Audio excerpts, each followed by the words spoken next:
Mes parents m'ont laissé chez mes grands-parents pour le bien de mes frères et sœurs des années plus tard. J'avais prévu un dîner spécial, mais ils ont donné la priorité au cadeau de mon frère à la place. Je tiens à rendre cela parfaitement clair, je n'ai jamais été l'enfant préféré de ma famille.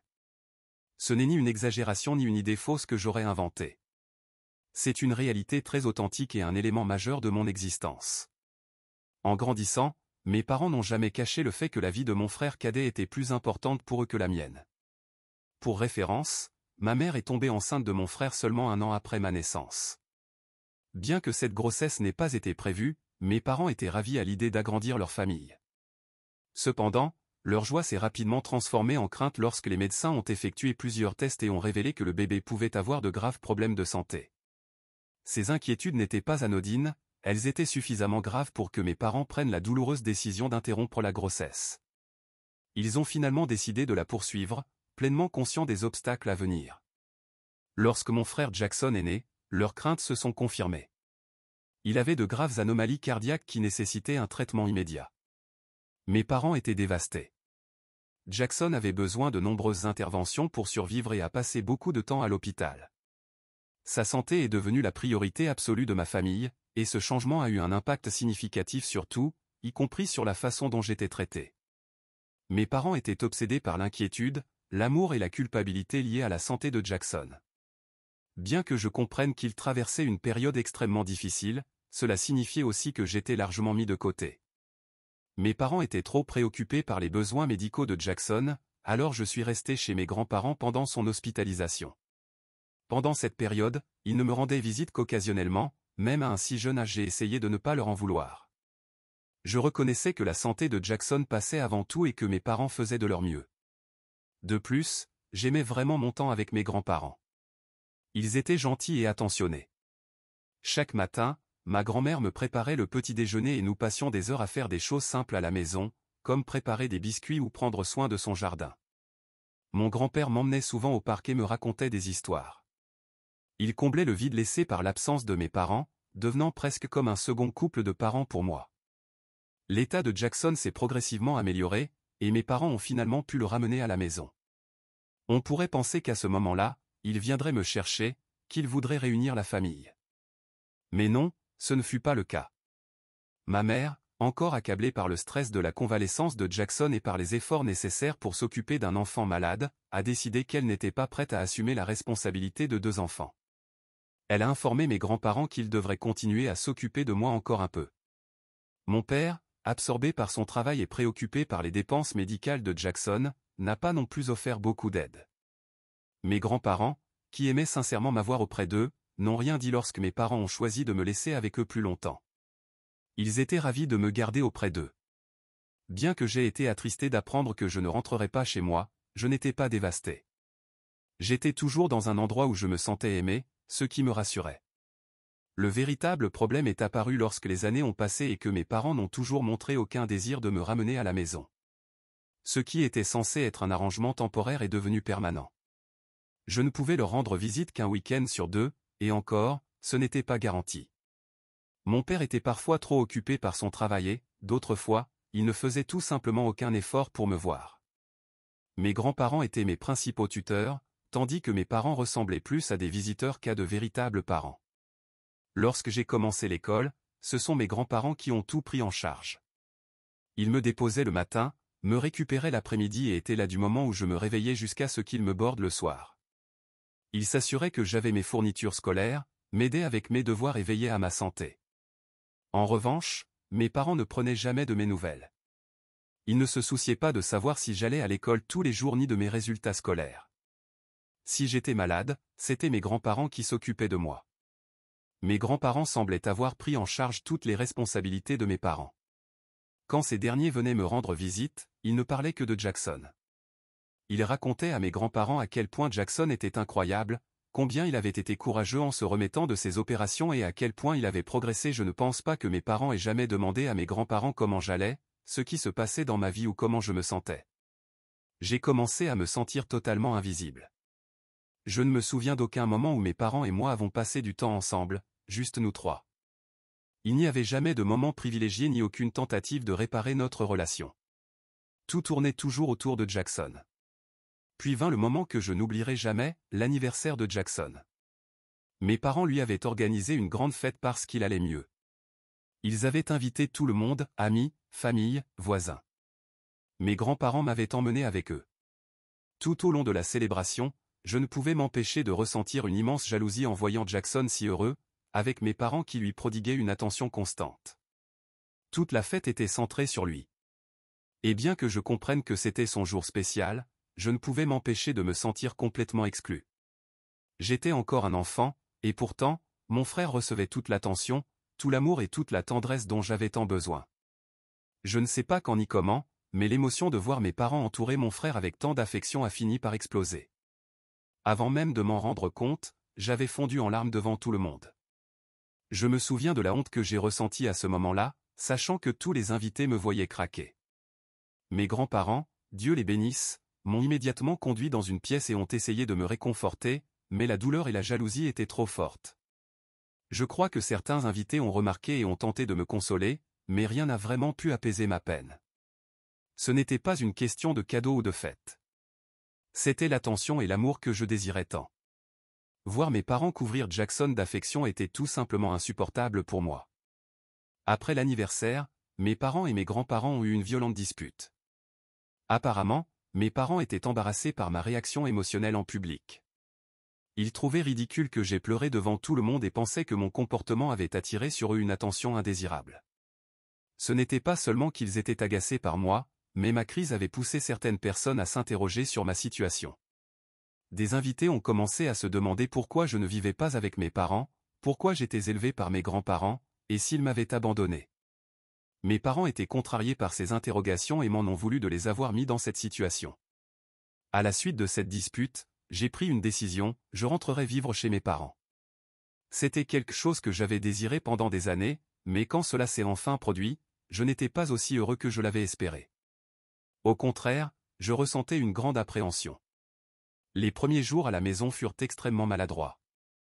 La maison me semblait étrangère, et j'avais souvent l'impression d'être un intrus, comme si je pénétrais dans un territoire qui n'était pas le mien.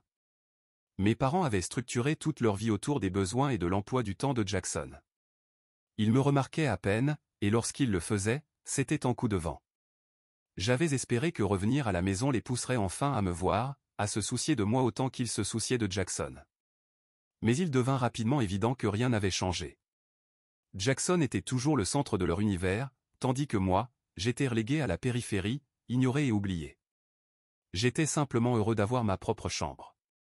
J'y passais la majeure partie de mon temps lorsque je n'étais pas à l'école. Je ne voulais pas être seul, mais être près de mes parents me faisait encore plus me sentir invisible. Au moins, dans ma chambre, je n'avais pas à voir leur dévouement envers Jackson pendant que moi, j'étais ignoré. Je passais des heures allongées sur mon lit ou à faire mes devoirs, essayant de donner un sens à tout cela. Tout au long de mes années scolaires, mes parents ne montrèrent aucun intérêt pour mes études ou mes réussites. Ils ne me demandaient jamais comment se passaient mes cours, ne venaient pas à mes cérémonies de remise de prix, et même lorsque je participais à des pièces de théâtre ou à des activités extrascolaires, ils ne prenaient pas la peine de venir me voir ou de reconnaître mon implication. Il semblait que tout ce que je faisais n'avait aucune importance pour eux. Malgré leur totale indifférence à mes réussites, j'ai fait de mon mieux pour exceller à l'école. Les rares fois où mes grands-parents tentaient d'intervenir et de rappeler à mes parents mes accomplissements, ils étaient accueillis par du silence ou un simple mépris. Ils essayaient d'encourager mes parents à exprimer de la fierté ou de la gratitude envers moi, mais ces derniers ignoraient leurs remarques ou riaient, comme si mes succès n'avaient aucune valeur. Cela me blessait profondément de voir à quel point ils se souciaient peu de moi, surtout en comparaison avec la façon dont ils traitaient Jackson. Jackson, lui, n'a jamais été un bon élève. Il avait des difficultés scolaires et se retrouvait souvent en difficulté à l'école. Il ramenait de mauvaises notes, et ses professeurs appelaient régulièrement mes parents pour parler de son comportement. Mais rien de tout cela ne semblait les inquiéter. Ils ne lui faisaient jamais de reproches pour son manque d'effort, et ils ne le punissaient jamais. Au contraire, s'il parvenait à obtenir ne serait-ce qu'une note moyenne à un test ou réaliser quelque chose de minime, mes parents le célébraient comme un exploit majeur. Il commandait une pizza ou nous emmenait dans son restaurant préféré, transformant chaque petite réussite en une véritable fête familiale. Lorsque j'ai enfin terminé le lycée et été accepté à l'université, j'ai eu la chance d'obtenir une bourse partielle, ce qui couvrait une partie des frais. J'étais préoccupé par la manière dont j'allais gérer les frais restants. À l'époque, j'ai demandé à mes parents s'ils avaient mis en place un fonds universitaire pour moi. Une partie de moi connaissait déjà la réponse, mais je me sentais obligé de poser la question. Comme prévu, ils m'ont immédiatement informé que tout l'argent qu'ils économisaient était destiné à Jackson. Ils ont précisé qu'il était le plus jeune et qu'il aurait besoin d'être pris en charge à l'avenir. Mon père m'a dit ouvertement qu'en tant qu'aîné, je devais apprendre à me débrouiller seul. Il m'a toutefois proposé de m'aider à faire une demande de prêt étudiant, que je serais ensuite responsable de rembourser une fois que je trouverais un travail. Apprendre que mes propres parents continuaient à m'ignorer était extrêmement douloureux. Alors que la plupart des parents sont heureux et fiers d'aider leurs enfants à faire la transition vers l'âge adulte, les miens me faisaient comprendre que je devais me débrouiller seul. Heureusement, mes grands-parents avaient anticipé cette situation bien avant moi. Ils avaient discrètement planifié mon avenir et avaient secrètement mis en place un fonds fiduciaire pour moi des années auparavant. Lorsqu'ils me l'ont enfin révélé et m'ont dit que je n'avais pas à m'inquiéter pour mes études, j'étais complètement stupéfait. Je n'arrivais pas à croire que quelqu'un se souciait suffisamment de moi pour faire cela. J'ai pleuré de joie, car pour la première fois, je me sentais véritablement soutenu. C'était irréel. Jamais personne n'avait fait autant d'efforts pour me protéger. Mes grands-parents ne s'étaient pas seulement rendus compte de mon potentiel, mais ils avaient aussi pris des mesures pour s'assurer que je puisse aller à l'université sans contrainte financière. Cependant, lorsque mes parents ont appris l'existence du fonds fiduciaire que mes grands-parents avaient mis en place pour moi, ils n'ont pas partagé mon enthousiasme ni mon soulagement. Au lieu d'être heureux pour moi, ils ont immédiatement détourné la conversation vers Jackson. Leur première question à mes grands-parents fut de savoir s'ils avaient également créé un fonds pour Jackson. Mon grand-père leur expliqua calmement qu'ils avaient volontairement choisi de s'occuper de moi, car mes parents avaient toujours favorisé Jackson.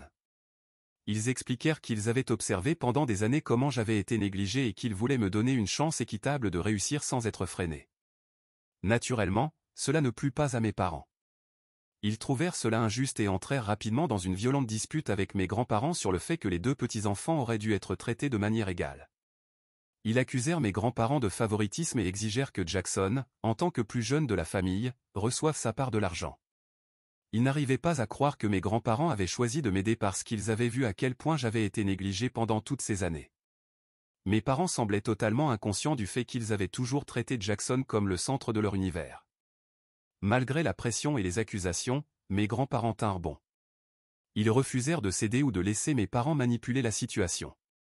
Ils expliquèrent clairement que cela n'avait rien à voir avec du favoritisme, mais qu'il s'agissait simplement de me donner les mêmes opportunités que Jackson, des opportunités que mes parents lui avaient déjà accordées.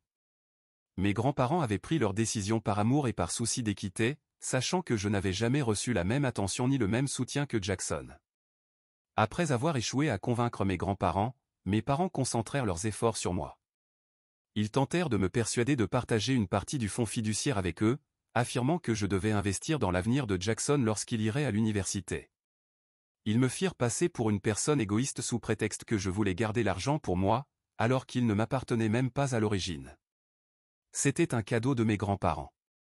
J'ai refusé. Je leur ai dit que ce n'était pas mon obligation de financer les études de Jackson, surtout après qu'ils aient toujours affirmé que leur priorité financière était lui. Mes parents furent mécontents de ma décision, mais il n'y avait rien qu'ils puissent faire. Pour une fois, ils n'avaient pas le dernier mot. Je n'allais pas abandonner ce qui m'avait été donné par amour et bienveillance simplement parce qu'ils pensaient que Jackson méritait tout.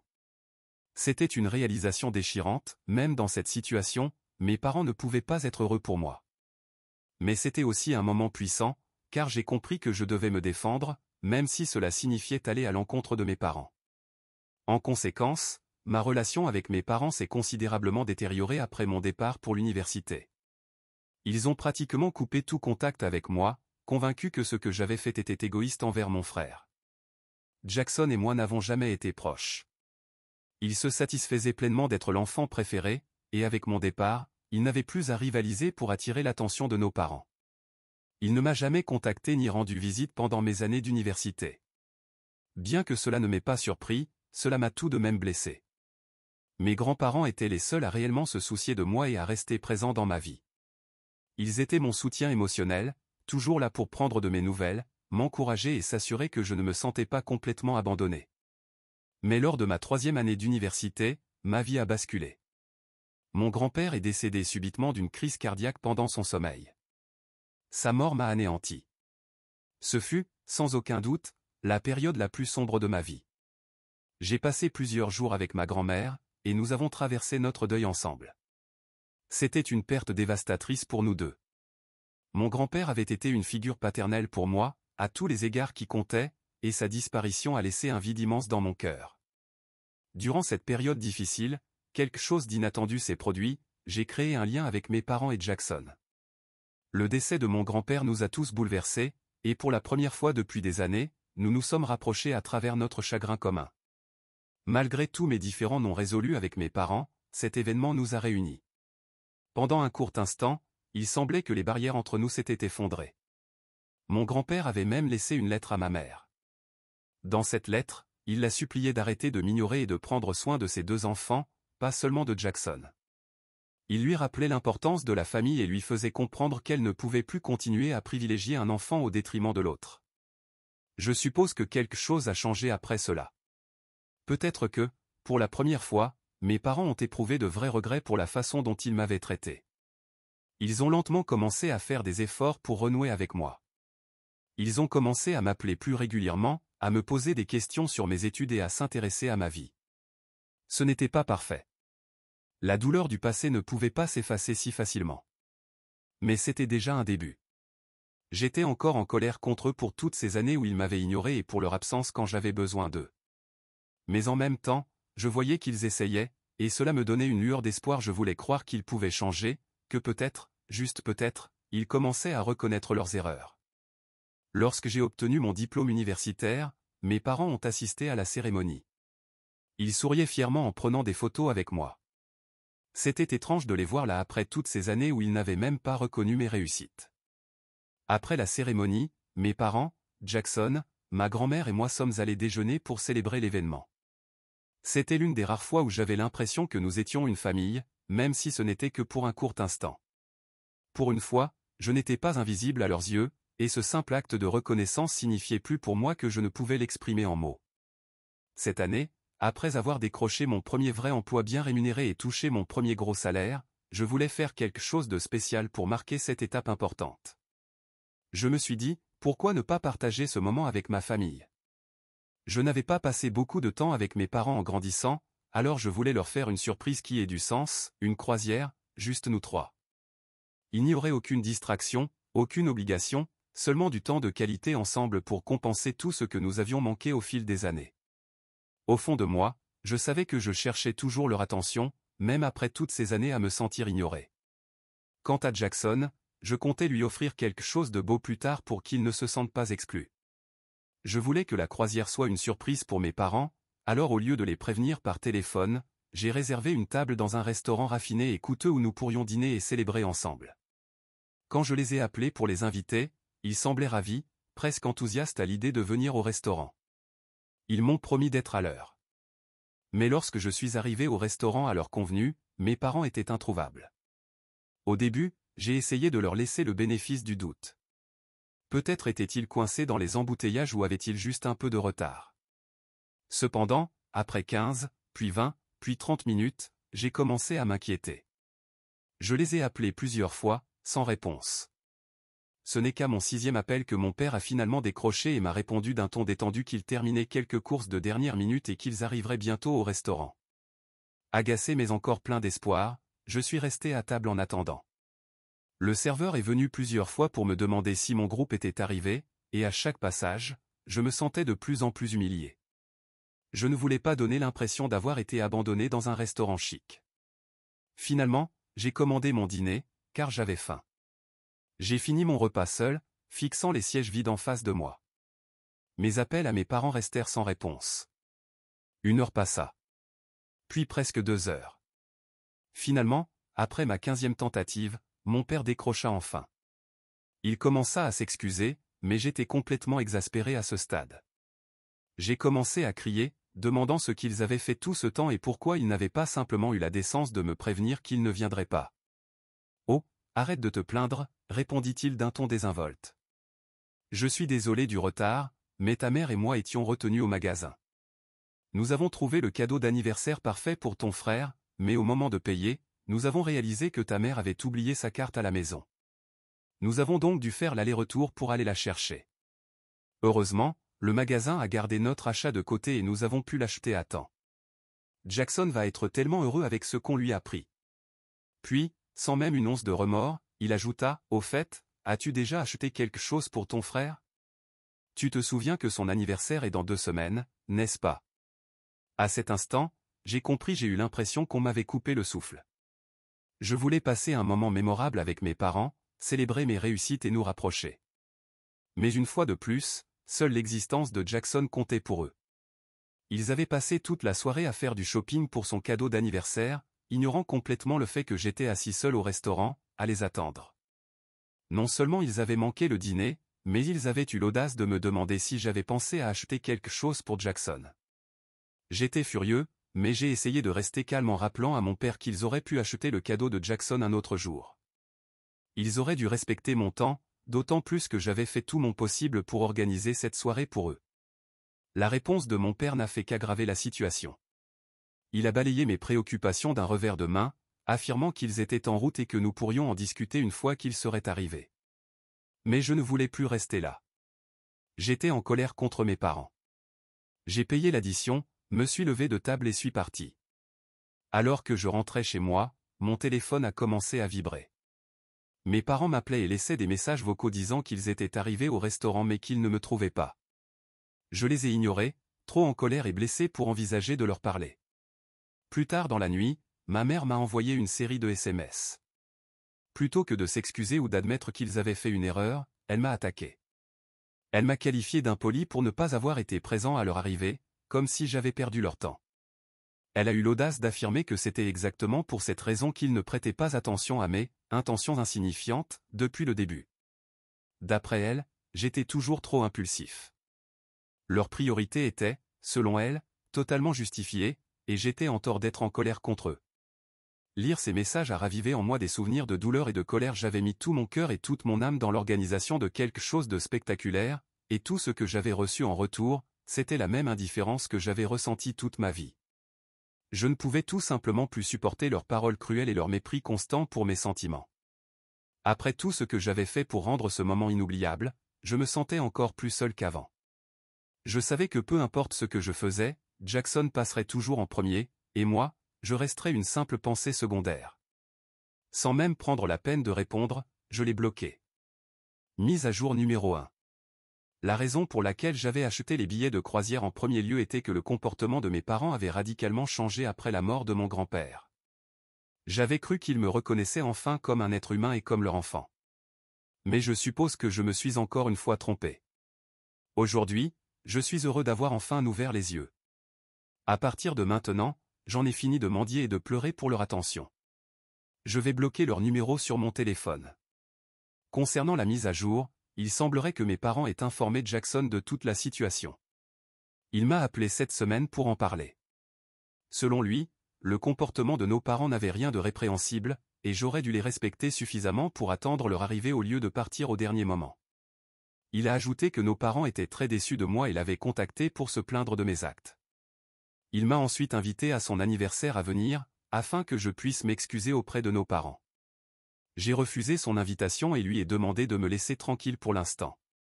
Il a tenté de continuer à argumenter, mais je lui ai rappelé que ma relation avec nos parents ne le concernait pas et qu'il ne comprendrait jamais ce que j'avais traversé. Mise à jour numéro 2. Cela fait 1 mois depuis ma dernière mise à jour. Pour ceux qui se posaient la question, j'ai envisagé d'annuler mes réservations de croisière.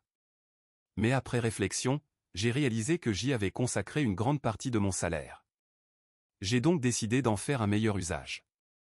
J'ai choisi de partir en voyage avec ma meilleure amie et ma grand-mère, plutôt qu'avec mes parents. Pour faire simple, nous avons passé un moment formidable tous les trois, et j'ai rapidement oublié tous mes problèmes avec mes parents. Ce voyage nous a offert à tous une pause bien méritée. Cependant, après la croisière, lorsque j'ai partagé quelques photos de notre voyage, j'ai commencé à recevoir des messages de mon père sur Facebook. Il m'accusait d'être égoïste et ingrat d'avoir emmené ma grand-mère en vacances sans les inviter. J'avais oublié de bloquer mes parents sur Facebook, pensant qu'ils l'utilisaient rarement. L'audace de mon père à me demander de l'emmener en voyage, après tout ce que lui et ma mère m'avaient fait subir, était tout simplement stupéfiante. Il a également mentionné à quel point ma mère était bouleversée lorsque je l'avais bloqué et a ajouté qu'il aimerait que j'aille simplement en thérapie pour surmonter mon comportement enfantin, afin que j'arrête de les torturer pour le reste de leur vie. Mise à jour numéro 3. Bonjour à tous, cela fait maintenant 4 mois depuis ma dernière mise à jour, et je vais bien. J'ai bloqué mes parents ainsi que Jackson. Je dois admettre que depuis que je les ai coupés de ma vie, celle-ci est devenue beaucoup plus paisible.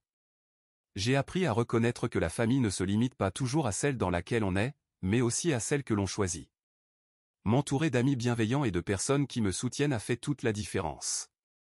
Ma grand-mère et moi avons toujours une relation formidable, et je veux l'emmener en voyage encore de nombreuses fois à l'avenir. Merci d'avoir suivi mon histoire.